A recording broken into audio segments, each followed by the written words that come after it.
Kita tahu banyak tentang kiamat zombie pada film, video game, dan literatur fiksi ilmiah. Zombie yang bergerak lambat atau cepat berjalan di jalanan kota yang sepi, mencari makanan segar, dan mereka yang selamat bersatu dalam komunitas kecil dan mencoba membangun dunia baru. Tapi bagaimana jika kiamat zombie di dunia nyata tidak seperti itu? Bayangkan kota-kota besar yang dikarantina dan kerumunan orang dengan tatapan kosong. Mereka tidak menyentuh siapapun, terlihat tidak berbahaya, dan menatap ke kejauhan tampak tidak peduli. Tampaknya mereka tidak bisa mengendalikan diri dan kehilangan kepribadian mereka. Lalu, mereka mulai memanjat tiang lampu. Orang-orang menuju tempat tertinggi, berpegangan pada logam, menggunakan zat perekat dalam air liur mereka, dan menunggu. Beberapa jam kemudian, sesuatu yang berwarna putih mulai tumbuh dari punggung mereka, melepaskan spora jamur ke udara. Spora berterbangan ke seluruh penjuru kota, jatuh mengenai orang-orang yang tidak terinfeksi dan menembus tubuh untuk mengambil alih kendali otak mereka. Seperti itulah kiamat zombie yang sesungguhnya. Dan bahkan, hal itu sudah dimulai bukan pada manusia, tapi pada lalat. Sebuah jenis jamur parasit telah belajar mengendalikan pikiran dan perilaku lalat buah liar. Spora jamur masuk ke tubuh serangga ini, lalu menjangkau sistem sarafnya dan memaksanya melakukan tindakan spesifik. Lalat yang terinfeksi perlahan memberikan kendali atas tubuhnya kepada parasit yang memakan tubuhnya dari dalam. Lalu parasit tersebut masuk ke otak lalat dan memengaruhinya. Para ilmuwan yakin bahwa jamur itu mengeluarkan zat asing yang memungkinkannya merangsang neutron lalat dan membuatnya melepaskan hormon khusus.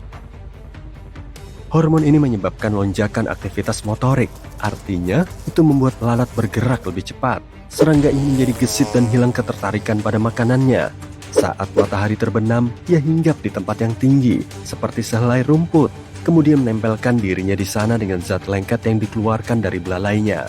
Jamur parasit menciptakan air liur lengket yang memungkinkan lalat menempelkan diri. Sekarang lalat itu tidak bisa kabur dengan cara apapun. Ia terus menempel di rumput, lalu mengangkat sayapnya, dan jamur melepaskan spora melalui punggungnya. Spora-spora itu jatuh ke lalat lain dan menembus tubuhnya. Parasit ini tidak bisa hidup lama tanpa inang baru, jadi sangat penting baginya untuk mencapai titik tertinggi dan menyemprotkan spora sejauh mungkin. Tapi lalat bisa terinfeksi jamur tidak hanya melalui spora. Jamur menembus dan menginfeksi seluruh hemolimfa atau darah serangga. Para ilmuwan mengekstraksi hemolimfa dari lalat yang terinfeksi dan memindahkannya ke lalat sehat. Tak lama kemudian, lalat kedua juga mulai naik ke tempat tinggi. Parasit menyuntikkan suatu zat ke dalam darah yang menyebabkan perilaku lalat berubah, tapi para ilmuwan belum tahu zat apa itu. Kamu mungkin pernah dengar tentang jamur lain dari genus Cordyceps yang bisa mengendalikan pikiran semut dan mengubahnya menjadi zombie. Parasit ini mirip dengan jamur menginfeksi lalat. Spora masuk ke punggung semut, menembus tubuhnya, menyuntikkan zat kimia ke dalam sistem sarafnya, dan memaksanya meninggalkan sarang. Semut-semut lain juga dapat mengusir pasangannya dari koloni jika melihat tanda-tanda penyakit ini. Kemudian, semut yang terinfeksi ini akan memanjat ke sehelai rumput dan menggigitnya. Setelah itu, ia tidak bisa lagi membuka rahangnya dan hanya menunggu jamur tumbuh dari tubuhnya dan melepaskan spora. Faktanya, ada banyak parasit yang mampu mengambil alih tubuh dan pikiran inang selain jamur. Ada larva tawon yang menyerang tubuh laba-laba. Ada juga teritip yang menguasai perilaku kepiting. Dan tikus bisa terinfeksi parasit yang membuat mereka melompat ke dalam mulut kucing. Planet kita dipenuhi makhluk-makhluk yang bisa memicu kiamat zombie di dunia serangga dan hewan. Tapi pertanyaan utamanya, bisakah makhluk-makhluk kecil ini mengambil alih pikiran manusia? Parasit tidak membuat inangnya menjadi penyebar virus yang agresif. Semut yang terinfeksi tidak menggigit teman-temannya di sarang. Dan lalat tidak memakan serangga lain, yang berarti manusia yang terinfeksi bisa diam-diam memanjat bukit dan melepaskan spora dari tubuhnya. Tidak seseru zombie yang berlari, tapi tetap saja ini nasib yang menakutkan bagi umat manusia. Kabar baiknya, parasit ini tidak akan bisa mengambil alih pikiran kita, setidaknya dalam waktu dekat. Cordyceps yang menyerang semut mungkin telah berevolusi selama jutaan tahun untuk mencapai kemampuan mengendalikan pikiran serangga kecil. Mereka telah menciptakan zat kimia untuk mengubah sistem saraf semut saja. Ini seperti anak kunci. Dan setiap organisme hidup memiliki lubang kunci yang berbeda. Menemukan kunci yang tepat untuk tubuh manusia jauh lebih sulit. Parasit mungkin membutuhkan waktu ratusan juta tahun atau bahkan lebih dan harus hidup berdampingan dengan manusia selama itu. Untungnya, jamur seperti ini tidak hidup berdekatan dengan kita. Hambatan lain untuk infeksi adalah suhu. Jamur parasit memilih serangga karena mereka telah beradaptasi sempurna dengan suhu tubuhnya yang berbeda dengan manusia. Di dalam tubuh kita, organisme seperti itu tidak bisa bertahan hidup, tapi tidak semuanya. Beberapa penyakit akibat jamur berbahaya bisa menginfeksi manusia, dan para ilmuwan tidak bisa berbuat apa-apa. Sebagai contoh, di tahun 2009, para dokter menemukan jamur asing dalam tubuh seorang wanita di Jepang. Kemudian, parasit ini mulai muncul di banyak negara lain termasuk Inggris dan Amerika Serikat. Para ilmuwan tidak tahu dari mana asalnya maupun cara memusnahkannya. Para dokter terus mencari obatnya, tapi belum menemukan obat yang efektif.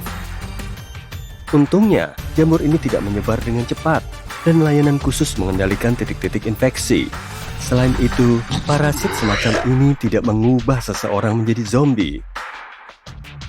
Alasan utama untuk tidak takut pada jamur adalah karena organisme ini sangat sensitif dan rapuh. Jamur bereaksi terhadap setiap perubahan lingkungan. Penurunan atau peningkatan suhu beberapa derajat saja bisa menghancurkan koloni parasit ini. Kebanyakan jamur menyukai hawa dingin dan tubuh manusia terlalu panas baginya. Jadi, jamur tidak tertarik pada kita. Ada begitu banyak tempat berkembang biak, jadi untuk apa mereka menginfeksi manusia? Kita bayangkan suhu di seluruh dunia meningkat beberapa derajat, dan jamur telah berevolusi untuk beradaptasi dengan kondisi baru ini. Semut, lalat, dan serangga lainnya kemudian bisa membentuk kekebalan terhadap jamur. Ketika parasit memasuki tubuh serangga itu, sel-sel kekebalan tubuhnya akan langsung menyerang tamu tak diundang ini. Dalam kasus ini, jamur akan berusaha mencari inang baru, yaitu manusia.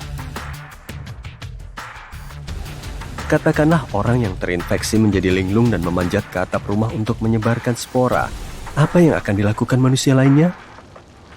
Kita tidak akan membiarkan orang yang terinfeksi pergi ke tempat tinggi dan akan mengisolasi daerah yang terinfeksi untuk mengarantinanya. Kekacauan akan terjadi karena orang-orang akan panik dan melanggar hukum.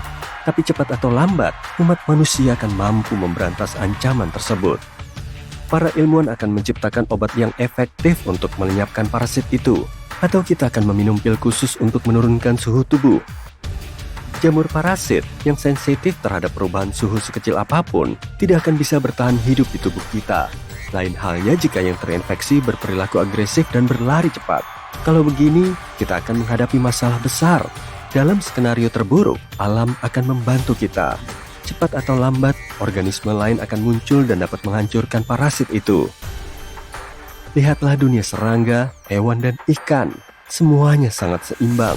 Tidak ada spesies yang sepenuhnya mendominasi lingkungan mereka. Bagaimanapun, ini adalah hipotesis yang kemungkinannya kecil.